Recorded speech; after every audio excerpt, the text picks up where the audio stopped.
नमस्कार। देश के सभी पेंशन धारकों का स्वागत करते हैं एक बार फिर से हमारे यूट्यूब चैनल पर। पेंशन धारकों के लिए इस वक्त की बहुत बड़ी खुशखबरी सामने आ चुकी है, यानी कि दिसंबर की पेंशन को लेकर, साथ ही साथ पे कमीशन को लेकर तीन बड़ी गुड न्यूज आप सभी के लिए। पेंशन से जुड़ी, महंगाई भत्ते से जुड़ी, HRA से जुड़ी, फैक्टर से जुड़ी तीन बड़ी गुड न्यूज आ चुकी है। साथ ही कमीशन के मुताबिक, साथ ही आप सभी की जो दिसंबर की सैलरी है उसमें कितनी बढ़ोतरी हुई है, आप सभी को कितना परसेंटेज है, यानी कि दिसंबर की पेंशन का लाभ बढ़कर मिलने वाला, कितनी पैसा यानी कि दिसंबर की पेंशन का बढ़कर मिलने वाला है, इसके बारे में संपूर्ण जानकारी इस वीडियो के अंदर देने वाला हूं। तो पेंशन धारकों को हाथ जोड़कर विनती है, इस वीडियो को पूरा जरूर देखें। आप सभी बहुत ही बड़ी खुशखबरी केंद्र सरकार की ओर से दो बड़ी अपडेट्स अभी के सामने आ चुकी है। दोस्तों आप सभी बहुत बड़ी खुशखबरी है, पेंशन धारक पिछले 5 से 6 वर्षों से इंतजार कर रहे थे, आखिरी वो घड़ी आप सभी निकल कर सामने आ चुकी है। तो पेंशन धारकों वीडियो को बीच में स्किप ना करें, पूरा जरूर देखें। और वीडियो को शुरू करने से पहले इस वीडियो को लाइक, चैनल को सब्सक्राइब और वीडियो को ज्यादा से ज्यादा शेयर जरूर करें। तो पेंशनदार को चलिए वीडियो पर यानी कि डालते हैं नजर।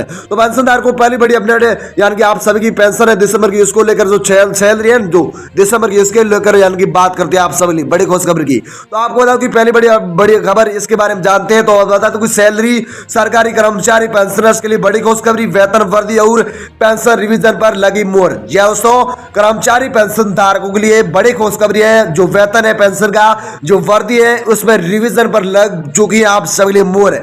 दोस्तों आप सभी को देने को लेकर मोहर लग चुकी है। दोस्तों दिसंबर का महीना आप सभी लिए बहुत ही खास होने वाला, बहुत ही बड़ी खुशखबरी सामने आ चुकी है। तो आप सभी को बता दूं कि सरकारी कर्मचारी और पेंशनर्स के लिए गुड न्यूज है। दरअसल बैंक कर्मचारियों की सैलरी में बढ़ोतरी पर मोहर लग गई है। अब बैंक कर्मचारियों को बेसिक और डीए पर 3 किस्त यानी कि 3% यानी कि लोडिंग का लाभ मिलेगा। दोस्तों बिल्कुल सस्ता बड़ी खुशखबरी आप सभी के लिए अभी की सामने आ चुकी। साथ ही कमीशन के मुताबिक दिसंबर की पेंशन को लेकर भी दोस्तों बिल्कुल सस्ता। वही दोस्तों अगली बड़ी खबर की बात करें तो सार्वजनिक क्षेत्र के बैंकों के कर्मचारी पेंशन धारकों के लिए अच्छी खबर है, काम की खबर है। इंडियन बैंक एसोसिएशन IBA और यूनियनों के यानी कि साथ सरकारी कर्मचारियों के और सरकारी कर्मचारी पेंशन धारकों के बैंकों के कर्मचारियों की सैलरी बढ़ाने के लिए एक वेतन समझौते पर सहमति बनी है। भारतीय बैंक संघ IBM और अन्य यूनियन 5 सालों के लिए 17% वेतन वृद्धि करने पर सहमत हो गई है।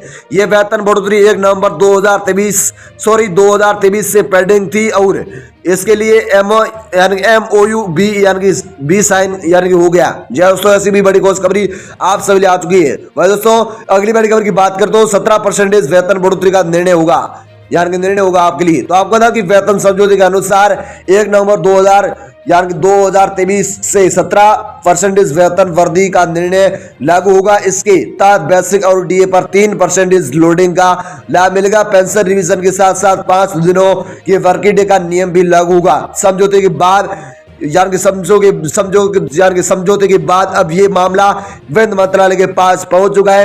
यानी कि वित्त मंत्रालय आप सभी की पेंशन की जो मतलब है देखते हैं वो दूर करके आप सभी को दिसंबर की पेंशन 7,500 प्लस डीए और 40% महंगाई भत्ता यानी कि वित्त मंत्रालय को यानी कि प्रतिवेदन दिया गया है। वित्त मंत्रालय आप सभी को जल्द से जल्द आप सभी 7,500 प्लस डीए दिसंबर की पेंशन और महंगाई भत्ता जो डियर अलाउंस है वो 40% आप सभी को यानी कि दिसंबर का दे देगा। ऐसी भी बड़ी खुशखबरी वित्त मंत्रालय को प्रतिवेदन को देकर आप सभी लिए बड़ी खुशखबरी आ सकती है। तो वित्त मंत्रालय को प्रतिवेदन दिया है आप सभी की पेंशन से जुड़ा और महंगाई भत्ते से जुड़ा। भाई दोस्तों अगली बड़ी खबर की बात करते हो AIBOC यानी कि AIBO यानी कि OC ने ट्विटर पर दी ये जानकारी। आपको बता कि all India bank officer in federation यानी कि कन्फ्रेंडेशन ने एक्स पर पोस्ट की जानकारी दी, यानी कि पोस्ट करते हुए जानकारी दी कि AIBOC की ओर से यानी कॉन्फ्रेंड यानी कि बालाचंद्र PM अध्यक्ष ने समझौते पर हस्ताक्षर किए। जॉइंट नोट के अंतिम रूप देने से पहले किसी भी बचे हुए मुद्दे पर फिर से चर्चा की जाएगी। इसके साथ ही इसमें यह भी कहा गया कि हालांकि बांटी गई रकम उनकी शुरुआती अपेक्षाओं को पूरा नहीं करती, लेकिन पेंशनर्स के लिए अच्छी खबर है क्योंकि अब उन्हें लंबे समय से इंतजार करने के बाद अनुग्रह राशि का फायदा मिलने यानी पेंशन का रिवीजन किया जाएगा। दोस्तों बड़ी खुशखबरी यानी कि केंद्र सरकार की ओर से वित्त मंत्रालय को सौंपी गई रिपोर्ट, वित्त मंत्रालय आप सभी को बेहद अच्छी खबर दे सकता है, बड़ी खुशखबरी दे सकता है। बड़ी अपडेट सामने आई आप सभी के लिए केंद्र सरकार की ओर से। भाई दोस्तों अगली बड़ी खबर की बात करें तो AIBOC ने सहमति पर जताई खुशी। आपको बता कि वेतन में 17% बढ़ोतरी को लेकर IBA के साथ समझौते के बाद पेंशन रिवीजन पर भी यानी पेंशन रिवीजन पर भी रजामंदी बन गई। हालांकि शनिवार की छुट्टी की मांग पर भी मामला अटका है और नोट में इस पर दस्तखत यानी नहीं हुए। एआईबीओसी की ओर से कहा गया कि सैलरी परसेंटेज और वेटेज अनुमान से कम होने के बावजूद ये 10 देश के 8.50 लाख बैंक के कर्मचारियों के लिए खुशी की बात है। जी दोस्तों, ऐसी बड़ी खबर एआईबीओसी की सहमति पर जताई आप सभी के लिए खुशखबरी। जी दोस्तों, ऐसी बड़ी खुशखबरी आ रही है दोस्तों। तो केंद्र सरकार की ओर से वित्त मंत्रालय को प्रतिवेदन दिया गया कि आप सभी को 7,000 दिसंबर की पेंशन 7,500 और 46% यानी कि 46% महंगाई भत्ते का भी लाभ दिया जाएगा। पहली बड़ी अपडेट्स आप सभी की पेंशन से जुड़ी और यानी कि दिसंबर की पेंशन से जुड़ी, आपकी सैलरी से जुड़ी सरकारी कर्मचारी पेंशनदार को ली थी। अब दूसरी बड़ी अपडेट्स है जो 7वें कमीशन को लेकर मैंने बताई थी। 3 बड़ी खुशखबरी आप सभी क्या है। 7वें कमीशन के मुताबिक पेंशन से जुड़ी, ये भी यानी कि पेंशन से जुड़ी, महंगाई भत्ते से जुड़ी, फिटमेंट फैक्टर से जुड़ी आप सभी बहुत ही बड़ी खुशखबरी। तो पेंशनदार को दूसरी बड़ी खबर पर हम डालते नजर। तो आपको बता दें कि 7वें कमीशन केंद्रीय कर्मचारी के लिए आ गई बहुत ही बड़ी खुशखबरी। 7वें वेतन आयोग को लेकर यानी कि 3 बड़ी खुशखबरी आई आपके लिए। तो आप सभी को जानना बहुत जरूरी, बहुत ही बड़ी खुशखबरी है। तो आपको बता दें कि 7वें कमीशन को कर्मचारी हमेशा खुश रह सकते हैं, लेकिन सभी नहीं। 7वें वेतन आयोग द्वारा 3 महत्वपूर्ण घोषणाएं की जा सकती है। महंगाई भत्ता में और वर्दी और 18 महीने के डी एरियर, साथ ही फिटमेंट फैक्टर। 8वां वेतन आयोग की स्थापना पर चर्चा हो रही है। दोस्तों, 8वां वेतन आयोग 18 महीने के डी एरियर, फिटमेंट फैक्टर, महंगाई भत्ते पर 7वें कमीशन के मुताबिक यानी कि इसको लेकर आप सभी घोषणा हो सकती है। दोस्तों, बड़ी खुशखबरी आ चुकी है 7वें कमीशन को लेकर सभी देश के सरकारी कर्मचारी पेंशनधारक केंद्रीय कर्मचारियों के लिए। दोस्तों, मैंने नाम बताया इनका आप सभी को 7वें कमीशन के मुताबिक यानी कि लाभ बढ़कर मिलने वाला, आपकी सैलरी में जल्द बढ़ोतरी होने वाली है। कितना परसेंटेज बढ़ाई होगी यानी कि बढ़ोतरी होगी, कितना लाभ बढ़कर मिलने वाला है, इसके बारे में पूरी जानकारी देने वाला हूं। तो आपको बता दें कि सरकार इन सभी मुद्दों पर जल्दी ही घोषणा कर सकती है। केंद्र सरकार की ओर से इस घोषणा की पुष्टि हो सकती है। दोस्तों, बिल्कुल सच। आपको बता दें कि 7वें वेतन आयोग के अनुसार महंगाई भत्ता साल में 2 बार संशोधन होता है। महंगाई भत्ता पहले जनवरी को बढ़ाया जाता है और बाद में केंद्रीय कर्मचारी को आशा है कि सरकार जल्द से जल्द घोषणा करेगी। 7वें वेतन आयोग की ओर से कर्मचारी के हित में सुधार की उम्मीद है। दोस्तों, बड़ी खुशखबरी आ चुकी है केंद्र सरकार की ओर से। वही दोस्तों, अगली बड़ी खबर की बात करें तो दूसरी बार यानी 1 जुलाई को वर्दी। तो आपको बता कि यानी 1 जुलाई को वर्दी, उसके बाद फिर से 1 जुलाई को वर्दी होगी, जो इस साल की जनवरी की वर्दी हो गई है। जुलाई की वर्दी बाकी है, जिसकी घोषणा कभी भी हो सकती है। उम्मीद है कि केंद्र सरकार इस महीने में घोषणा कर सकती है। उसके बाद 18 महीने का डीए एरियर कोरोना काल का बाकी है, इसकी भी घोषणा केंद्र सरकार द्वारा कभी भी आप सभी के लिए की जा सकती है। दोस्तों, ये भी आप सभी के लिए बहुत बड़ी खुशखबरी। इसके साथ ही जुलाई तक की वर्दी का इंतजार कर रहे हैं। इस महीने में यार हो सकती है घोषणा, आशा है कि होगी। 1 जुलाई की यार की वर्दी हो चुकी है। जनवरी की तुलना में डी एरियर की घोषणा भी संभावना है केंद्र सरकार द्वारा। ऐसी बड़ी खुशखबरी आ चुकी है। दोस्तों, अगली बड़ी खबर की बात करें तो 7वें कमीशन 2016 से केंद्रीय कर्मचारियों को सैलरी मिल रही है। ऐसे में जिसमें बेसिक सैलरी 18,000 रुपए है, 7 साल से पहले अधिक यानी कि हो चुके कर्मचारियों को। लेकिन 8वें वेतन आयोग का गठन अब तक यानी कि नहीं हुआ है। सरकार के पास इसके बारे में कोई प्लानिंग नहीं है, लेकिन अचानक बड़ी घोषणा हो सकती है आप सब लिए। दिसंबर महीने को देखते हुए, दिसंबर का महीना बहुत ही पेंशनधारकों, सरकारी कर्मचारी, केंद्रीय कर्मचारी के लिए खास होने वाला है। ऐसे में लोकसभा चुनाव के करीब केंद्र सरकार इस मुद्दे पर चर्चा कर सकती है। केंद्र सरकार का यानी कि प्लानिंग अच्छी तरह से यानी कि छुपा होता है और अचानक घोषणा आप सभी कर सकती है केंद्र सरकार। ऐसे में 8वीं वेतन आयोग का गठन करने के लिए अभी तक यानी कोई भी स्थिति तय नहीं है। सरकार वेतन आयोग का गठन के बाद 3 साल तक वेतन देती है, फिर नया आयोग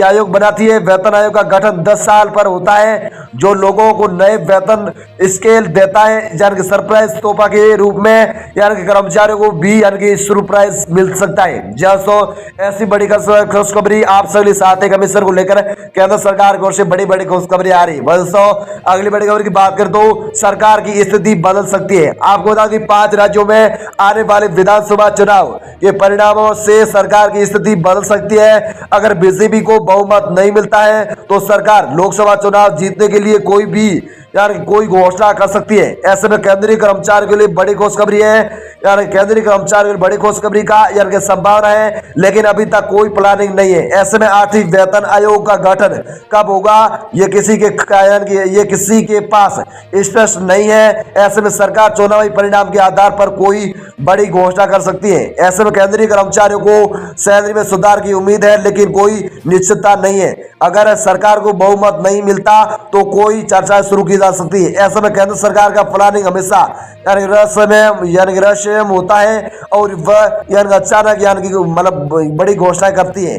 ऐसे में आठवें वेतन आयोग का गठन की स्थिति पर अभी तक कोई स्पष्टता नहीं है। ऐसे में सरकार लोकसभा चुनाव के संदर्भ में किसी भी किसी भी समय घोषणा कर सकती है। केंद्र सरकार आप सभी के जो फंडे हैं ना, जो पेंशन के, जो महंगा वित्त के, एचआरए, फिटमेट इस पे अचानक बड़ी घोषणा कर सकती है। इसमें केंद्रीय कर्मचारियों के लिए यार कि 8वें वेतन आयोग का गठन होने पर बड़ी खुशखबरी हो सकती है उन्हें, या तो ऐसी भी बड़ी खुशखबरी आ चुकी है। दोस्तों अगली बड़ी खबर की बात करें तो 8वें वेतन आयोग का गठन कब तक होगा। आपको बता कि केंद्र सरकार 8वें वेतन आयोग की गठन तिथि घोषित नहीं की है। गठन की घोषणा लोकसभा चुनाव से पहले या उसके बाद हो सकती है। नई सरकार गठन के बाद पहला प्रस्ताव 8वें वेतन आयोग का हो सकता है। गठन की प्रक्रिया शुरू होने पर 2 साल यानी आपसे लग सकता है, ऐसी खुशखबरी आ रही है। दोस्तों आपको बता दें कि 2024 से गठन की शुरुआत करनी चाहिए ताकि 2016 तक तैयार हो सके। ऐसे में नए वेतन आयोग का गठन 10 साल के बाद है, तो पिछला आयोग 2016 में गठित हुआ था, इसलिए 2026 तक सिपाही उसके लागू करना चाहिए। सरकार को गठन सरकार को गठन की तिथि यानी कि शीघ्र घोषित करनी चाहिए। नए आयोग से संबंधित सिफारिशों 2026 तक पूरी तरह से लागू होनी चाहिए। ऐसे में गठन की स्थिति पर लोगों को सही जानकारी मिलनी चाहिए। सिफारिश का समय से निर्धारित करने की आवश्यकता है। ऐसे में आयोग की शुरुआत के लिए उचित कदम उठाए जाने की भी आवश्यकता है। भाई दोस्तों अगली बड़ी खबर की बात करें तो 18 महीने के बकाया डी एरियर कब तक यानी कि आप सभी को बढ़कर मिलेगा, इसके बारे में बात करते हैं। आपको बता दें कि केंद्र सरकार ने डी एरियर 18 महीने के लिए रोका है। ऐसे में स्थिति ठीक नहीं थी, इसलिए कटौती की गई। मेडिकल का चित्र पर पैसा खर्च हो रहा था, कर्मचारी को दिए में कटौती हुई तो रोक लगा दी गई थी। ऐसे में बताया गया कि बाद में देने का समय आ सकता है। ऐसे में सरकार ने अभी तक कोई घोषणा नहीं की है, लेकिन सरकार की स्थिति अब ठीक सभी कर्मचारी को अब देना चाहिए। इससे कर्मचारी को लाभ होगा। कोरोना काल में रोका यानी कि रोकना सही था यानी कि पर अब देना चाहिए। सरकार को डीए में यानी कटौती का समय बदलना चाहिए। कर्मचारी का समर्थन होना चाहिए। पैसा निकलने से कर्मचारियों को सहारा मिलेगा। आशा है कि सरकार जल्द ही घोषणा कर सकती है। दोस्तों आप सभी की 18 महीने का जो डी एरियर है, फिटमेट फैक्टर है, जो मतलब एचआर है, इसमें या कुछ बढ़ोतरी कर सकती है केंद्र सरकार की ओर से। तो दोस्तों केंद्र सरकार की ओर से आप सभी 2 बड़े अपडेट्स अभी के सामने आए। मैंने आप सभी को जानकारी दे दी। आप सभी को जानकारी पसंद आए तो इस वीडियो को लाइक, चैनल को सब्सक्राइब जरूर करें, साथ इस वीडियो को ज्यादा से ज्यादा शेयर जरूर करें। तो पेंशनदार को हम तक किसी आगामी अपडेट के साथ किसी नई आगामी अपडेट के साथ, तब तक जय भारत। वीडियो को देखने बहुत बहुत धन्यवाद।